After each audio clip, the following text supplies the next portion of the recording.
So CBS released a ranking of new quarterback wide receiver duos, not the same old, but new quarterback or a new wide receiver in the mix.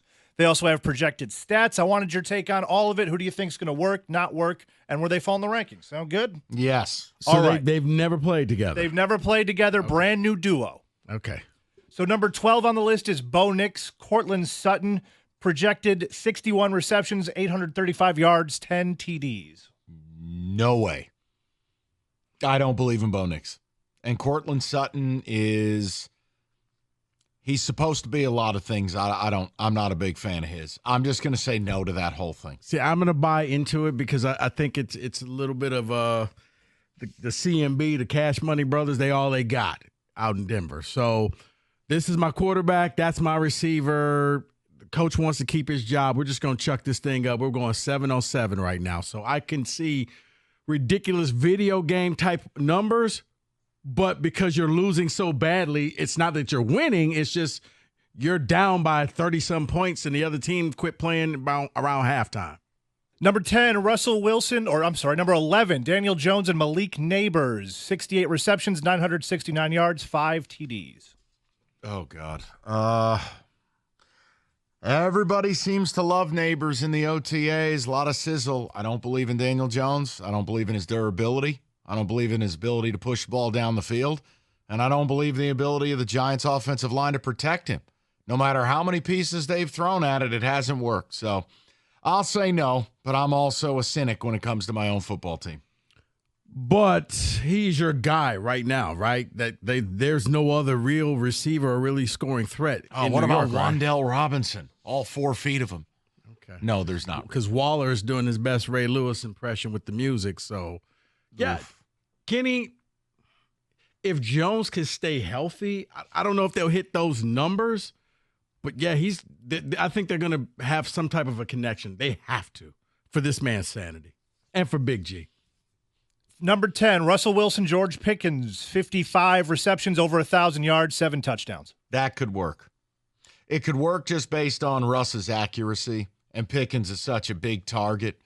I don't love Russ by any stretch, but if the comp is Nix and Courtland Sutton, I'll take that duo over the Nix one.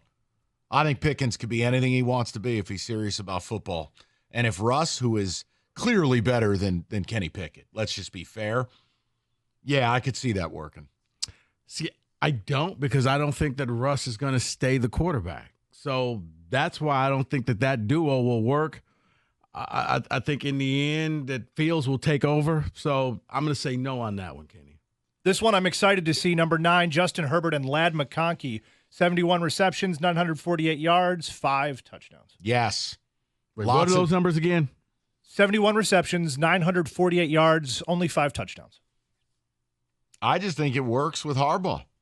Some checkdowns, some good third downs, great route runner. Yeah. He's a Harbaugh kind of player. You know Herbert's a stud. Great system receiver. It worked perfectly. Hunter Renfrow kind of deal. Yeah, working out a new offense, so a check down guy is going to be essential in this. Yeah, okay.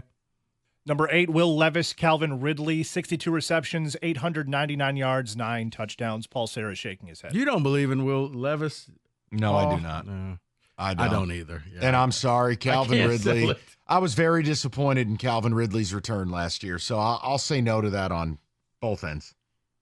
This one you might say yes to. Number 7, Caleb Williams and Rome Odunze, 56 receptions, 800 yards, 5 touchdowns. Yes, all That's of it. No, I'll buy all the stock in that duo. Yeah, all of it. I continue to say it. I think the Bears are going to be better than people recognize. They're going to be a problem. They have stacked a lot of talent, and even if you're not all in on Caleb, look at the weapons. Look at that defense backing them up. Yeah, I'll say yes to this. And what helps the Bears out, Mike, is their schedule, where I think it's set up that they can come out the gate and win some games and not look as bad.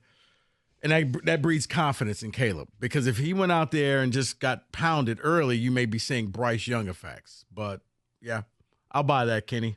Number 6, Jaden Daniels and Terry McLaurin, 79 receptions, over 1,000 yards, and 6 touchdowns. It's the most difficult one yet. Scary Terry has been so screwed over by quarterback play. The question is just, can Jaden Daniels translate the verticality of what they were doing at LSU and do it in the pros behind an offensive line that got Sam Howell murdered. This is a really difficult one, Kenny. On paper, I love it, but I get so scared because that's like Giants light with that O-line. Right. How much is he going to get a lot of yards with his legs because he's running for his life and he won't have enough time in the pocket to actually throw? I'm going to say no. I think that just Jaden Daniels by himself will be that dual threat type of guy, but I wonder if he'll end up almost kind of like how Justin Fields was for that first year in Chicago, where he would make these ridiculous circus-like throws down the field, but most of his big-time plays were him running the ball 50 yards because he was afraid for his life. So we got a Rico no and a Mike maybe. I'm sorry. It's confusing. Kenny's like, just answer the question. Josh Allen and Keon Coleman, 61 receptions, 826 yards, 5 touchdowns. I'm saying no to it. Keon's not a good route runner. He's not interested in blocking, and he's not reliable. I mean, Josh will throw the ball out there, but Keon is just I can't with it. I can't. I thought he was fine enough at Florida State, but I didn't think he was, oh, my God. He was fine. Yes, I don't know if he can handle being a number one. And that's all they have. Yeah. Shakur is their number 2, I think. They lost everybody else. And if you're not a great route runner and you can't get off the line of scrimmage in the NFL, that scares me. But is his route just going to be go deep? Because if that's his route, then he can hit those numbers. And all right, Rico's going to talk me into it. Yeah. It'll be a bunch of cowboy moonballs. Thank you. Cowboy. Woo! Number 4, the JJ to JJ connection, JJ McSizzle and Justin Jefferson, 105 receptions, 1,500 yards, 7 touchdowns. If it can work with Nick Mullins, it can work with you. I'll say yes, it's just the pure greatness of Justin Jefferson.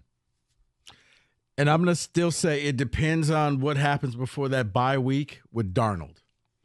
If Darnold puts them in a position where they're like above 500, they may not make that switch and let JJ kind of almost redshirt this year and really learn everything. If they're down, then yeah, Kenny, it can work. So for people out there saying, oh, you're just hating on JJ, no, I just wonder how quickly will they pull Darnold. And let's power through the last 3 real quick. Kirk Cousins, Drake London, Kyler Murray, Marvin Harrison Jr., and 1 C.J. Stroud, Steph Diggs. Am I wrong to believe in all 3 of those? Well, see, I don't know about the Steph Diggs one. The Diggs one scares me because of Nico and Tank Dell. Because they have better receivers. I'm just going to say it. They got better receivers. 2 yeses and a no. Yes. I'm in. Because Kyler Murray may have his career revived out in the desert. And if Harrison is what's advertised, a dead guy could make him look good. It's the JJ principle, right? With Marvin, with Numbnuts. With McCarthy. Oh, it's JJ and JJ. Yeah, just throw the ball somewhere within this 10-yard radius. I'll get it. 2 yeses and a no, Kenny. And that is In Football Today.